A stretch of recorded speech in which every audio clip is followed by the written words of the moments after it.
तो मैं सबसे पहले साबिर भाई से विनती करता हूं कि साबिर भाई ईवीएम को लेकर के आप क्या सोचते हैं, आप जरा 2 लफ्ज में बताइए।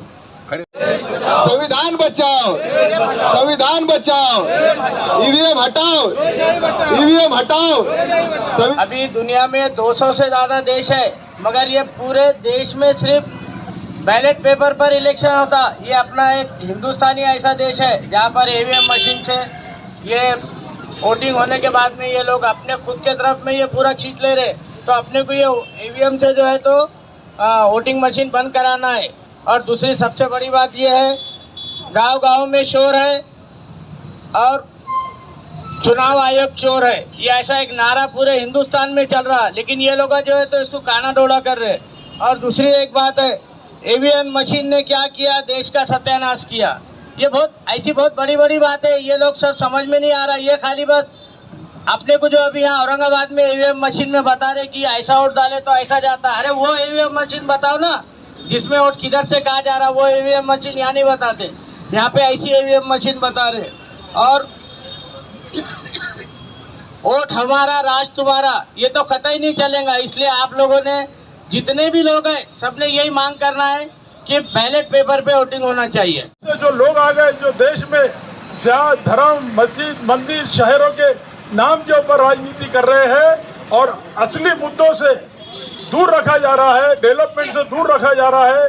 लोगों को शिक्षा चाहिए, लोगों को नौकरी चाहिए, लोगों को जो है तो खाने पीने की चीजें सस्ती चाहिए और हमारा देश आगे बढ़ना चाहिए। तो ऐसे लोगों को हमारे को जो है तो चुन के लाना है। ये काम जब भी हो सकता है अगर ये ईवीएम अगर बंद हो गई और बैलेट पे अगर सही तरीके से इलेक्शन हुए तो दूध का दूध पानी का पानी हो जाएगा। यही अभी आपने बुलाए और मुझे बोलने का मौका दिए, आपका और सभी आपकी पूरी टीम का मैं शुक्रिया अदा करता हूँ। खुदा हाफिज़, जय महाराष्ट्र। अल्हम्दुलिल्लाह, आज जो कम्युनिस्ट पार्टी की तरफ से जो ईवीएम हटाओ देश बचाओ जो प्रोग्राम रखे हुआ है, ये सारे मुल्क में चल रहा है, हर ज़िले में शायद हर उसमें चल रहा है। क्यों डॉक्टर साहब, पूरे देश में चल रहा है। और ये इसलिए ज़रूरी है, ये आरएसएस और बीजेपी जो ईवीएम के ज़रिए पूरे मुल्क पे कब्ज़ा करे हुई है। और अगरचे हम इस पे जागरूकता नहीं लाएंगे, हम इस पे आंदोलन नहीं करेंगे, हम इसके खिलाफ लड़ाई नहीं लगेंगे, तो कल ये राष्ट्र हिंदू राष्ट्र की तरफ जा रहा है। बात को ध्यान में रखो, कल ये मनुस्मृति ये पूरे देश में लागू करने वाले हैं। और क्या होने वाला है आपको तो मालूम है, जिस तरीके से पूरे हिंदुस्तान में हिंदू मुसलमान करके जो मुसलमानों का, दलितों का, पिछड़ों का जो तकलीफ दी जा रही है, मंदिर मस्जिद के नाम पे जिस तरीके से काम किया जा रहा है, और जो सत्ता में बैठे हुए हैं उसकी एक ही वजह है कि ईवीएम है। जब तक ये ईवीएम ख़त्म नहीं करेंगे इस मुल्क से, और सारा प्रशासन पे इनका कब्जा है, हर कमीशन पे इनका कब्जा है, और यहाँ तक के कोर्टों पे भी इनका ही कब्जा है। तो आखिर इंसाफ की लड़ाई लड़ने के लिए हमको रोडों पे निकलना पड़ेगा। डॉक्टर साहब, ये हमको इतने लोग जमा हो के ये इससे काम चलने वाला नहीं है। इसकी जागरूकता फैलाने हमको हर गली गली हर मोहल्ले में जाके मीटिंग लेके एक बड़ा आंदोलन करना है। तो इसका मैसेज कहीं ना कहीं कुछ ना कुछ पड़ेगा। तो मेरी आपसे गुजारिश है, आप बोलिए किस तरीके से करना है, आप इसको पहल कीजिए। हमको नौजवानों में ये अवेयरनेस लाना है, घरों में लाके, और ये बड़ा आंदोलन जब करेंगे इसका कुछ इफेक्ट होगा। इंशाल्लाह हम ज़रूर डॉक्टर साहब के साथ, कम्युनिस्ट पार्टी के साथ है, और हमको यहाँ बुलाया, आपका शुक्रिया। जय हिंद, जय महाराष्ट्र। आज संपूर्ण भारतभर या ईव्हीएमच्या विरोधात आंदोलन सुरू केलेलं आहे। या आंदोलनाला मोठं स्वरूप प्राप्त होण्याची गरज आहे।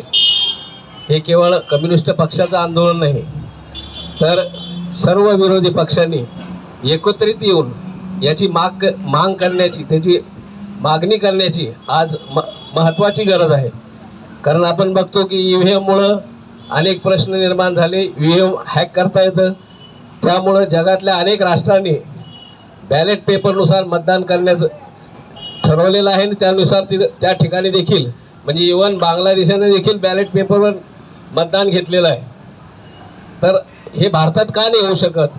तर भारतात त्यांना ईव्हीएमची गरज आहे आणि ईव्हीएमच्या माध्यमातून ते सत्तेवर येतात आणि त्या माध्यमातून त्यांना जातीमध्ये, धर्मामध्ये भांडणं लावून त्यांना त्यांचा स्वार्थ साधायचा आहे आणि पुन्हा एकदा मनुस्मृती या ठिकाणी स्थापन करायची. म्हणजे 4 वर्ण जे आहेत त्या 4 वर्णानुसारच जे काही गोळवलकरांनी त्यांनी सांगितलं RSSना, त्यानुसार हे पुढं त्यांना चालवायचं आहे.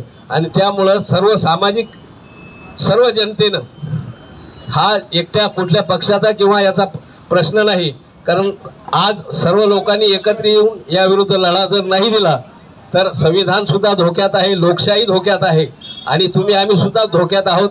फक्त वेळ 2000 आता ही शेवटची संधी आहे, याच्यानंतर पुन्हा संधी नाही. या ठिकाणी आज निर्णय घेऊन सर्वांनी जर या विरोधात आवाज उठवला तरच त्यातून काहीतरी फलित निर्माण होईल. किमान त्यांना सत्तेपासून रोखता आलं तरी भरपूर होईल. आणि त्यासाठी सर्वांनी मिळून सर्व पक्षांनी एकत्रित येऊन या ठिकाणी एक मोठं जन आंदोलन उभं करण्याची आवश्यकता आहे, ती सर्वांनी करावी.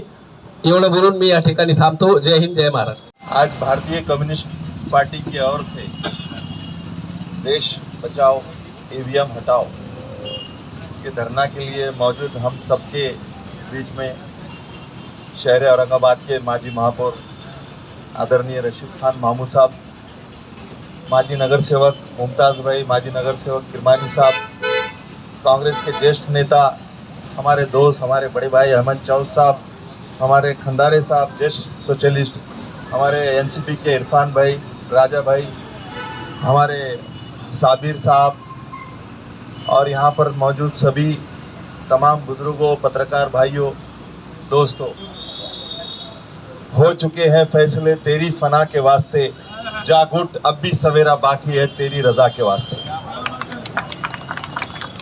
देश आज़ाद हुआ 1947 को और 1950 में इस देश की घटना बनी और घटना में वाज़े तौर पे लिखा हुआ है, आदरणीय भारत रत्न डॉक्टर बाबा साहब अम्बेडकर ने घटना में लिखा है ये देश जो चलेगा और इस देश के अंदर सभी जात धर्म के लोग जो रहेंगे ये घटना के अनुसार चलेंगे। लेकिन 2014 में मैं ये समझता हूँ ये घटना ख़त्म कर चुकी गई है। इसलिए मैंने जो शेर बोला हूँ उसमें बहुत बड़ी गहराई है।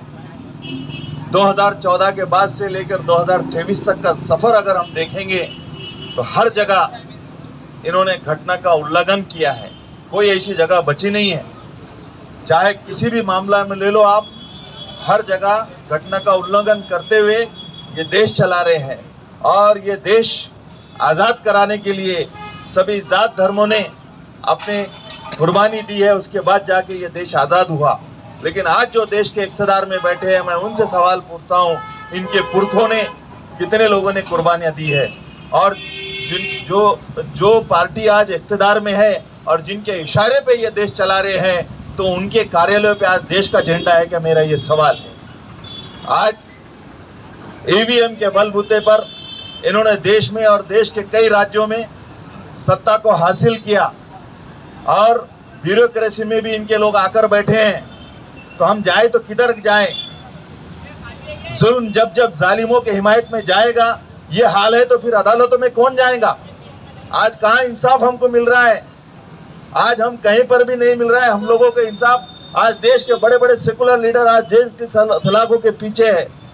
तो आज से जो हमने शुरू किया है ये सफ़र, मैं ये चाहूँगा जैया साहब, आप शहर के ज्येष्ठ सीनियर जर्नलिस्ट है, आपने जो कारवां यहाँ पर सबको बुला के शुरू किया है, मैं आप सब लोगों ने, सोशलिस्ट लोगों ने, तो ये मैं ये चाहूँगा कि ये बम्बई से लेकर दिल्ली तक जाकर ये धरना चलना चाहिए और जब तक EVM जब हटता नहीं है तब तक ये धरना चालू रहना चाहिए। आज औरंगाबाद मधील सर्व नागरिक या ठिकाणी भडकल गेटला आम्ही धरणे देत आहोत।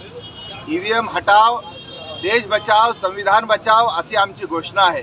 या देशामध्ये जेव्हापासून EVM आलेला आहे, EVM द्वारे निवडणुका होत आहेत, तेव्हापासून लोकांना संशय बळावत चाललेला आहे आणि आता खात्री झालेली आहे देशामधले 70% पेक्षा जास्त लोक मोदी सरकारच्या सर्व निर्णयापासून हैराण असताना, परेशान असताना, महागाई, बेरोजगारी, भ्रष्टाचार हा अगदी कळस गाठत असताना लोक मोदी सरकारला मतं देऊ शकत नाही। आणि भारतीय जनता पक्ष ज्यावेळेस विरोधी पक्षामध्ये होता त्यावेळेस ते देखील EVMच्या विरोधात होते।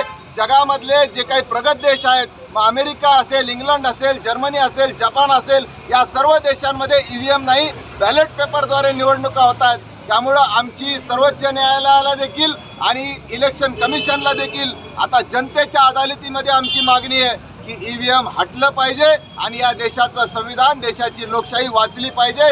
जर EVM हटलं नाही तर या देशामधला सर्वात मोठा उठाव होईल.